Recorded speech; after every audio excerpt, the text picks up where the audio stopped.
Meus irmãos, duas palavras sobre o evangelho que acabamos de ouvir.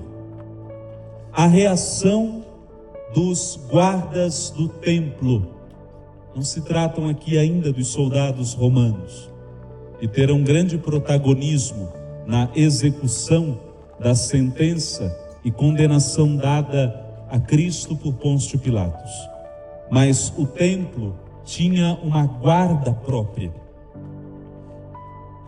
E, no entanto, mesmo os guardas do templo, tendo recebido a ordem para prender a Jesus, não o fizeram. Não o fizeram porque, em primeiro lugar, o Pai não permitiu. Ainda não havia chegado a sua hora. E a segunda razão, não o fizeram porque, quando o questionaram, responderam: ninguém jamais falou como este homem.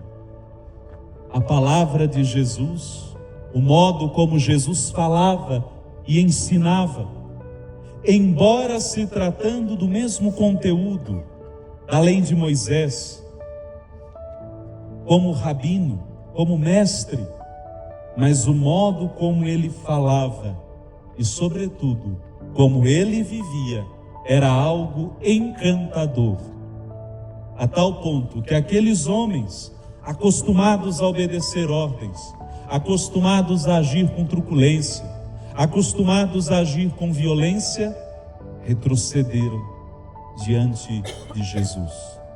Não tiveram coragem de colocar as mãos nele, não tiveram coragem de prendê-lo. Pelo contrário, Jesus os prendeu com a sua palavra. Estar aqui hoje, diante de todas as dificuldades que enfrentamos, nesta subida, nesta caminhada que representa a nossa vida cristã. A vida cristã é uma vida de ascensão. Ascensão ao céu. E aqui estamos no ponto mais alto da cidade de Colombo, é isso, né? Ponto mais alto da cidade de Colombo. Estamos mais próximos do céu. A vida cristã é uma vida de ascensão ao céu, mas que é precedida pelo Monte Calvário. A vida cristã é subida, mas dispõe de nós, pressupõe que nós, ao subir, carreguemos a nossa cruz. E o porquê fazemos isso? O porquê da penitência, da oração mais intensa, o porquê da caridade ardorosa? É porque Cristo nos cativou com a sua palavra. É porque Cristo nos prendeu, assim como aqueles que foram ordenados a prendê-lo não fizeram, porque Jesus os prendeu com o poder de sua palavra. Atraídos por Cristo, estamos aqui para nos deixar aprisionar por Ele. E uma vez aprisionados por Ele, experimentamos a verdadeira liberdade.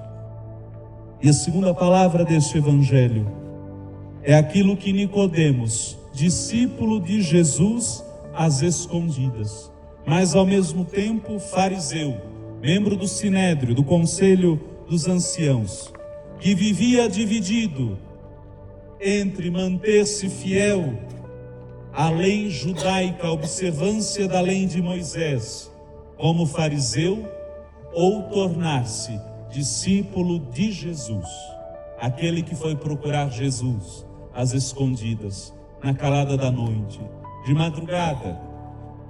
É aquele, como nós vimos durante a Via Sacra, que junto com José de Arimateia se expôs diante de Pilatos e de todos para pedir o corpo de Jesus e oferecer-lhe uma sepultura digna.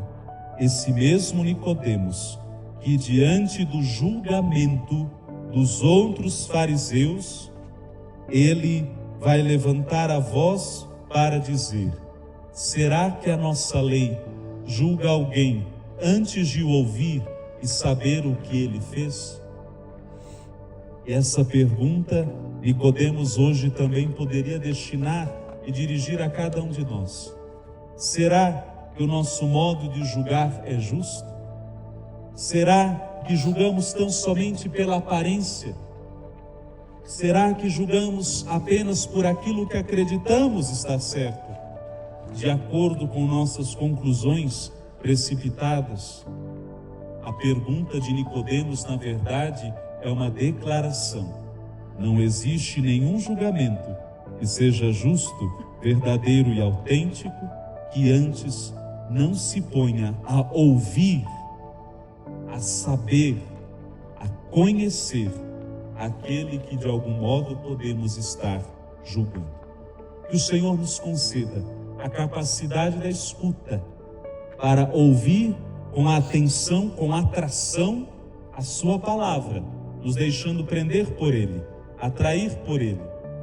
E que também o Senhor nos conceda o dom da escuta para que o nosso julgamento nunca seja precipitado, mas que seja sempre acompanhado da disposição de ouvir, para então discernir e julgar de acordo com a misericórdia.